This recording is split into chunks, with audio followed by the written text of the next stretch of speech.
All right, this is Deanna Marie, and welcome back here to the Clusie, and today we're going to be talking about how God has it all planned out. So stop worrying, all right? Let's get started. All right, today we're going to be in 1 Samuel chapter 9, and the verse that I want you to focus on specifically for yourself, go read this verse, is going to be 1 Samuel 9:16. Okay, so that's for somebody. Let's go ahead and move through this. You guys know how I want you in your Bible. Open up the Bible, let God speak to you too, okay? So I'll just give you the overview. Okay, so I know Saul, this is about King Saul. Now I want you to, before you're like, Saul's the bad king, I know, but I just want you to see how God gets a hold of him to like tell him that he's going to be king, okay?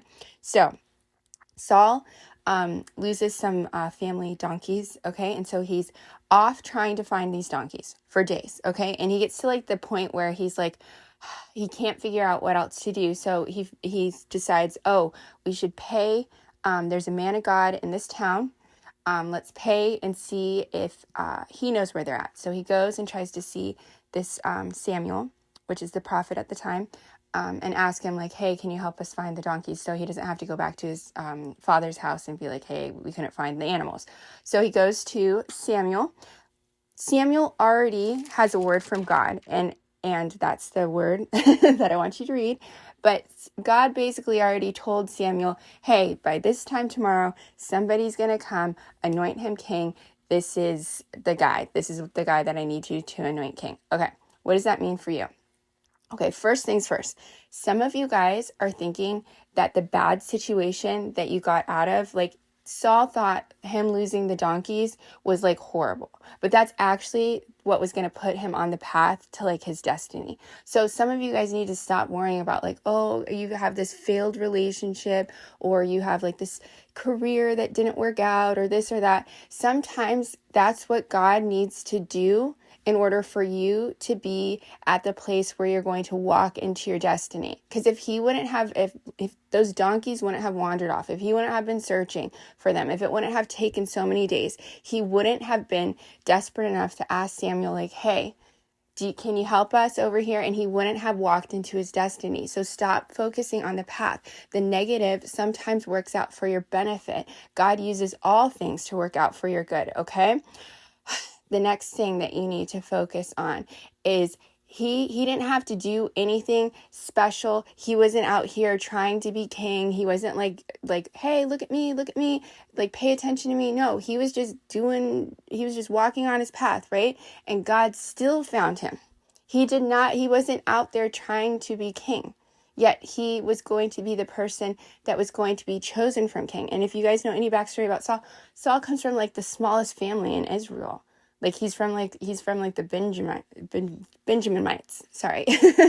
And so that's like the littlest family. He didn't think he was worthy of that honor. Yet God saw him and said, that's the guy that I'm going to give the opportunity to be king. Now, irregardless of whether he sees the opportunity or not, that's not what we're talking about today. I just want you to see how God literally had everything planned out. He had the donkeys. They walked away from him. Then he went over here and he had Samuel waiting for him. Then he had him anointed as king, and he had no idea any of that was going to occur. And it happened in an instant. So all of this bad stuff, all this horrible stuff that you guys think God can't turn around, he's already working it out.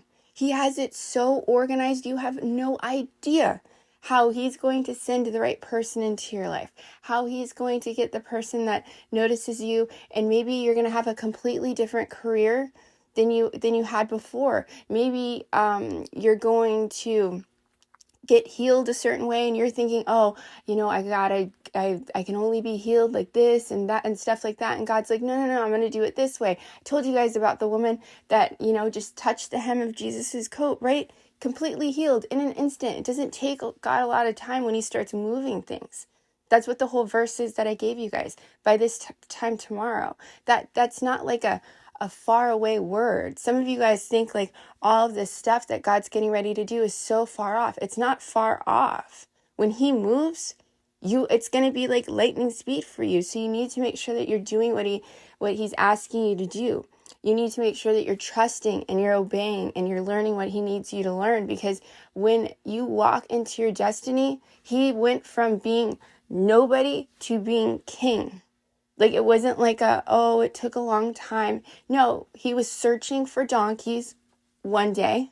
And the next thing you know, he's eating with the prophet of all of Israel and being anointed king to rule over everybody.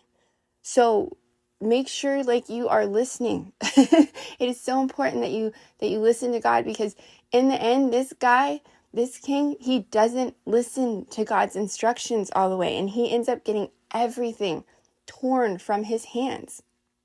Everything. The kingdom's torn from him. He destroys his family, and he could have had it all.